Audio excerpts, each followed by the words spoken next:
ಲೋಕಸಭಾ ಓಟದ ಈ ಪೊರ್ತುಡು ಕಾಂಗ್ರೆಸ್ ಜೆಡಿಎಸ್ ಸರ್ಕಾರ ಓಟು ಬ್ಯಾಂಕ್ ರಾಜಕಾರಣ ಮಲ್ತೊಂದುಂಡು ರಾಜ್ಯ ಡೋರ್ಮಿಡ್ ಒಟ್ಟು 142 ಕೇಸ್ಲಿನ ಪಿರದೆ ಇದ್ದರ ಜಿಲ್ಲೆಡ್ 40 ಮುಸಲ್ಮಾನರನ್ನ ಕೇಸ್ಲಿನ ಪಿರದೆ ಇದ್ದರೆಂದು ವಿಶ್ವ ಹಿಂದೂ ಪರಿಷತ್ ಬಜರಂಗದಳ ನಾಯಕರು ದೂರ್ದೆರ ವಿಶ್ವ ಹಿಂದೂ ಪರಿಷತ್ ಬಜರಂಗ ದಳದ ನಾಯಕರು ಶರಣ್ ಪಂಪೆಲ್ ಗುರುವಾರ ಕದರದ ವಿಶ್ವ ಹಿಂದೂ ಪರಿಷತ್ ಆಫೀಸಡು ಸುದ್ದಿ ಕುಟ್ಟೊಡಪ ತೆರೆದು ಓಟು ಬನ್ನಗ ಓಟು ಬ್ಯಾಂಕ್ ರಾಜಕಾರಣ ಮಲ್ತೊಂದು ಬೈದೆರ ಈ ಸರ್ತಿ ಕಾಂಗ್ರೆಸ್ ಜೆಡಿಎಸ್ ಸರ್ಕಾರ ರಾಜ್ಯ ಡೋರ್ಮಿಡ್ 142 ಬೇತೆ ಬೇತೆ ಕೇಸ್ಲಿನ ಪಿರದೆ ಇದ್ದಂಡ ದಕ್ಷಿಣ ಕನ್ನಡ ಜಿಲ್ಲೆಡ್ ಪಾಕ ಕೇಸ್ ಇತ್ತಂಡ ಅವೆಟ್ಟು 40 ಕೇಸ್ ಮುಸಲ್ಮಾನರನ್ನ ಮಿತ್ತೆ ಇತ್ತಂಡ ಹಿಂದುಲೇನ ಕೇಸ್ಲೇನು ಪಿರದೆ ಪಂದೆ ಅಂಚನೆದೀತೆರ ಇಂದಕ್ಕ ವಿಶ್ವ ಹಿಂದೂ ಪರಿಷತ್ ಬಜರಂಗ ದಳ ಜೋರುಡು ವಿರೋಧ ಮಲ್ಪುಣನ್ ಪಂಡೆರ ಎಂಥ ಗಂಭೀರ ಪ್ರಕರಣ ಅಂತ ಕೇಳಿದರೆ ಇವತ್ತು ಕಾಂಗ್ರೆಸ್ ಪಕ್ಷ ಅಥವಾ ಜೆಡಿಎಸ್ ಪಕ್ಷ ಹೇಳ್ತಾ ಇದೆ ಮಹಿಳೆಯರ ಸುರಕ್ಷತೆಯ ಬಗ್ಗೆ ನಾವು ಮಾಡಿದಷ್ಟು ಕೆಲಸ ನಾವು ಮಾಡಿದಷ್ಟು ತೋರಿದಂಥ ಒಂದು ಕೆಲಸಗಳು ಇನ್ನು ಯಾರು ಪಕ್ಷದವರು ಮಾಡಿಲ್ಲ ಅಂತೇಳಿ.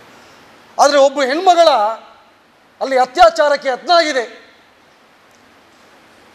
ಅಲ್ಲಿದ್ದಂಥ ಜನರ ಕೊಲೆ ಮಾಡುವಂಥ ಕೆಲಸ ಅಲ್ಲಿ ಆಗಿದೆ. ಅವರು ಪೊಲೀಸರು ಅರೆಸ್ಟ್ ಮಾಡಬೇಕಾದ್ರೆ ತಲವಾರುಗಳನ್ನು ಕೂಡ ಪತ್ತೆ ಮಾಡಿದ್ದಾರೆ. ಅಂಥ ಒಬ್ಬಳು ಹೆಣ್ಮಗಳ ಮೇಲೆ ಆದಂಥ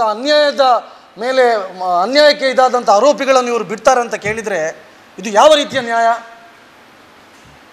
ಹಾಗಾಗಿ ಸರ್ಕಾರ ಹಿಂದೂಗಳಿಗೆ ಒಂದು ನ್ಯಾಯ, ಮುಸಲ್ಮಾನರಿಗೆ ಒಂದು ನ್ಯಾಯ, ಮುಸಲ್ಮಾನರ ವೋಟ್ ಬ್ಯಾಂಕಿಗೋಸ್ಕರ ಇವತ್ತು ರಾಜ್ಯದಲ್ಲಿದ್ದಂಥ ಎಲ್ಲ ಕೇಸುಗಳನ್ನು ವಾಪಸ್ ತೆಗೆಯುವಂಥ ಕೆಲಸವನ್ನು ಇವತ್ತು ಸರ್ಕಾರ ಮಾಡ್ತಾ ಇದೆ. ನಾವು ಇದನ್ನು ಗಂಭೀರವಾಗಿ ತೆಗೆದುಕೊಂಡು ಇವತ್ತು ಯಾವುದೆಲ್ಲ ವಾಪಸ್ ಕೇಸ್ ತೆಗೆದಿದ್ದಾರೆ ತೊಂದರೆ ಇಲ್ಲ ತೆಗೆದಿದ್ದಾರೆ, ಅದರೊಟ್ಟಿಗೆ ನಮ್ಮ ಹಿಂದೂಗಳ ಮೇಲೆ ಯಾವುದೆಲ್ಲ ಕೇಸ್ ಹಾಕಿದ್ದಾರೆ ಇದನ್ನು ತಕ್ಷಣವಾಗಿ ಇವತ್ತು ಸರ್ಕಾರ ತೆಗೆಯಬೇಕು.